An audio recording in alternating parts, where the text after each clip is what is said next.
Bismillahirrahmanirrahim. Assalamualaikum warahmatullahi wabarakatuh. Perkenalkan, nama saya Muhammad Turmuji. Saya dari Teknik Informatika dengan nomor induk 240160121077. Di sini saya akan mempresentasikan hasil audit saya tentang PC showroom Honda Motor Daya Sumedang. Yang dimana presentasi ini untuk memenuhi tugas UAS, tugas ujian akhir semester arsitektur dan organisasi komputer. Oke, di sini saya membawa judul studi kasus PC operator showroom Honda Daya Motor. Sebelum masuk ke apa sih yang digunakan untuk mengupdate, untuk menginput di showroom Honda Daya Motor, kita akan terlebih dahulu di pendahuluan atau latar belakang masalah. Jadi di era digital saat ini, pemanfaatan komputer telah meliputi bagian penting dalam operasional perusahaan, termasuk pada sektor otomotif seperti showroom Honda PC di Daya Motor Sumedang merupakan sebagai pusat pengolahan data administratif, mulai dari input data, pengolahan penjualan kendaraan, pencetakan dokumen, hingga pengolahan laporan harian dan bulanan. Mungkin jadi di Honda Daya Motor itu untuk menginput itu tidak jauh beda dari yang di kantor-kantor seperti biasanya. Namun di sini ada yang berbeda. Silakan didengarkan. Untuk rumusan masalah, bagaimana spesifikasi arsitektur komputer pada PC operator showroom Honda. Kemudian bagaimana alur data atau data flow dari proses input data pelanggan hingga output berupa dokumen dan laporan. Kemudian, apakah kinerja sistem komputer sudah optimal atau masih terdapat hambatan atau bottleneck. Nah, di sini ada batasan masalah. Yang nomor 1, analisis perangkat keras, hardware, dan interaksinya dengan sistem operasi. 2, tidak membahas kode program aplikasi secara mendalam. 3, fokus pada aktivitas administrasi dan pelayanan pelanggan di showroom. Yang kemudian yaitu ada tujuan. Tujuan dilaksanakannya adalah mengidentifikasi spesifikasi teknis arsitektur komputer pada PC operator showroom Honda, menganalisis penerapan konsep arsitektur komputer pada sistem yang digunakan. Dan yang ketiga, memberikan evaluasi serta rekomendasi peningkatan kinerja sistem. Oke, boleh kita langsung aja ke showroom Honda Daya Motornya. Silahkan ditunggu untuk video selanjutnya. Saya perkenalkan, nama saya Muhammad Turmuji dengan nomor induk mahasiswa 240160121077. Di sini kita lagi berada di showroom Honda Daya Motor Sumedang, yang dimana saya objek observasi itu tentang PC operator Honda. Jadi di sini ada speknya dan juga ada komputer operatornya. Saya akan menjelaskan tentang spesifikasi arsitektur perangkat keras yang ada di depan saya ini, komputer saya ini. Untuk unit pemrosesan atau CPU, mereknya itu Intel Core i5. Boleh lihat di sini dulu. Intel Core arsitekturnya itu kali 60 base prosesor. Kemudian kecepatannya itu 2,8 sampai 4 GHz. Untuk core-nya yaitu 6 core atau 6 core. Untuk memori dan penyimpanan, memori utamanya itu ada di 8 sampai 16 GB DDR4. Penyimpanan sekundernya di SSD 256 GB. Hierarki memorinya CC, L1, L2, dan L3 pada prosesor. Untuk perangkat input dan output sebagai berikut, boleh dilihat perangkat inputnya itu ada keyboard dan mouse. Untuk perangkat output ada monitor, kemudian ada printer dokumen. Nah, lingkungan operasional di sini sistem operasinya ini menggunakan Linux, bukan Windows tapi. Oke, tadi kita sudah ada di dalam Honda Daya Motor Sumedang, yang dimana tadi dibacakan bahwasanya sistem operasinya itu menggunakan Linux bukan Windows. Kenapa sih? Padahal kita ini di era digital sekarang yang banyak membaur laptop yang udah pakai Windows, kenapa kita pakai Linux? Oke, di sini kita akan jelaskan. Lanjut ke bab 3, yaitu analisis arsitektur dan alur data. Analisis aktivitas utama PC operator showroom Honda menggunakan sistem Linux untuk menjalankan aplikasi administrasi berbasis desktop maupun web. Aktivitas utama meliputi input data pelanggan, pemrosesan dokumen, penyimpanan, dan serta pencetakan laporan. Nah, di sini ada alur datanya atau bisa kita sebut data flow. Yang pertama itu tahap input. Data dimasukkan melalui keyboard dan mouse ke aplikasi administrasi. Tahap kedua, tahap pemrosesan. CPU atau CPU memproses data dengan dukungan RAM. Sementara kernel Linux mengatur penjadwalan proses. Yang ketiga, tahap penyimpanan. Data disimpan pada SSD menggunakan sistem file export. Dan yang keempat, tahap output, yang dimana data ditampilkan melalui monitor atau dicetak melalui printer. Jadi seperti ada pelanggan yang mengunjungi atau administrasi mau mengambil STNK. Contoh, bayangkan.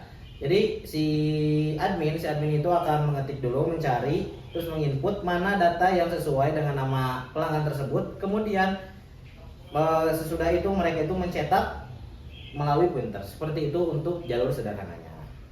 Yang ketiga itu analisis mekanisme atau input dan output. Linux menggunakan mekanisme interrupt dan direct memory access atau DMA untuk menangani proses input atau output. Hal ini memungkinkan transfer data dari perangkat ke memori tanpa membebani CPU secara berlebihan sehingga sistem tetap responsif. Oke, yang bab keempat itu ada evaluasi kesehatan sistem. Di sini ada kebagi 3, yaitu ada hasil observasi dan wawancara. Yang kedua, analisis bottleneck. Yang ketiga, evaluasi efisiensi spesifikasi.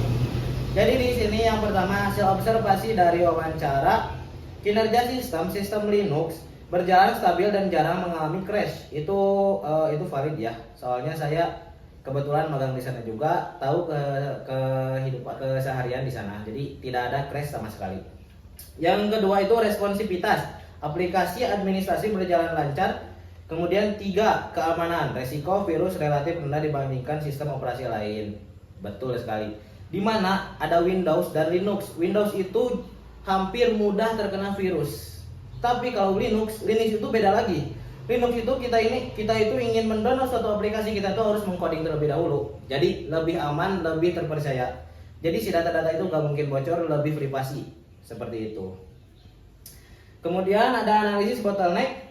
CPU cukup optimal tidak untuk kebutuhan administrasi. Jadi CPU-nya itu tidak perlu yang kayak gaming seperti itu. Cukup untuk bisa memasukkan data dan mengoutput ke si printer, itu saja cukup.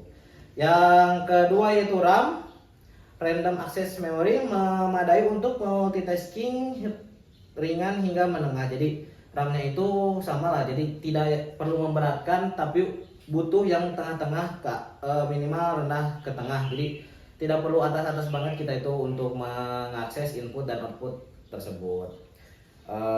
Yang ketiga, storage. SSD memberikan kecepatan akses data yang tinggi. Nah, justru yang ini lebih diperhatikan. Storage itu yang paling penting.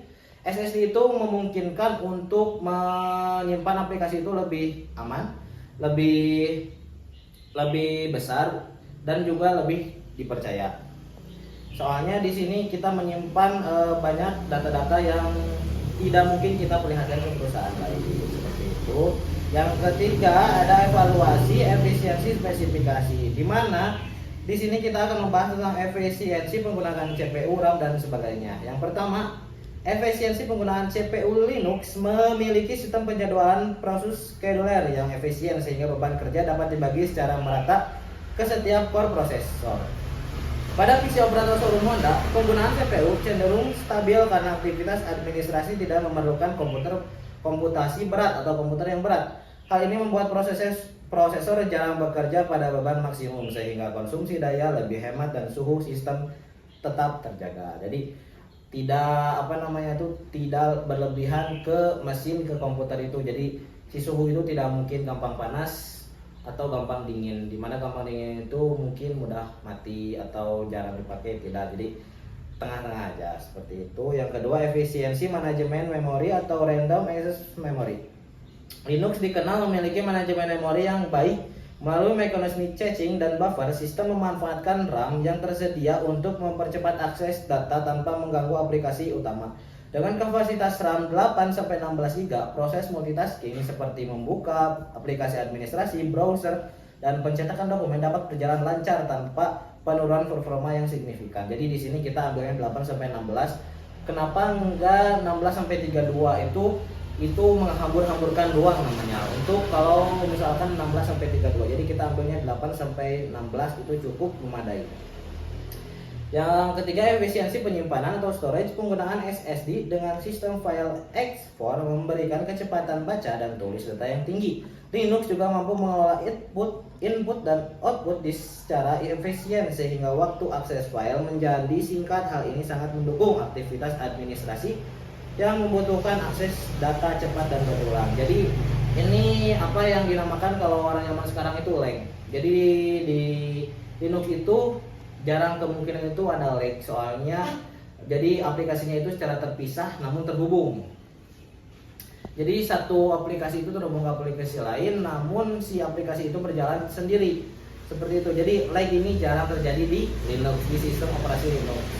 Yang keempat, efisiensi keamanan dan stabilitas. Dari sisi keamanan, Linux memiliki tingkat resiko malware yang relatif rendah. Sistem permission dan manajemen user membantu mencegah perubahan sistem yang tidak diinginkan. Stabilitas sistem yang baik mengurangi waktu henti downtime sehingga operasional showroom dapat berjalan secara konsisten. Jadi sini itu kita itu udah menjadwalkan bahwasannya yang siapa aja yang bisa mengubah dan mengotak-ngatik komputer tersebut. Jadi udah ada yang merencanakan, udah ada yang shift lah, dimana yang ditugaskan oleh kepala cabang tuh, ketua cabang di sana itu shift, dimana ditugaskan untuk bekerja di depan komputer tersebut. Udah diajarkan terlebih dahulu seperti itu. Yang terakhir kita ada penutup. Yang pertama kita simpulkan apa yang kita bahas dari awal sampai akhir, dari tadi mulai presentasi latar belakang, kemudian kita ke dealer, kemudian ke sini lagi. Kita simpulkan berdasarkan hasil audit dan analisis arsitektur komputer yang telah dilakukan,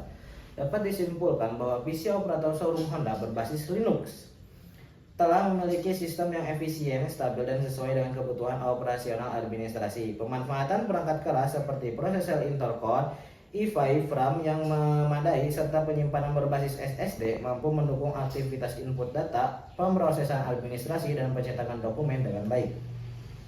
Penggunaan sistem operasi Linux memberikan keunggulan dalam hal stabilitas sistem, efisiensi menggunakan sumber daya, serta keamanan. Mekanisme menjadwalkan proses, manajemen memori, dan pengelolaan input output yang diperlukan.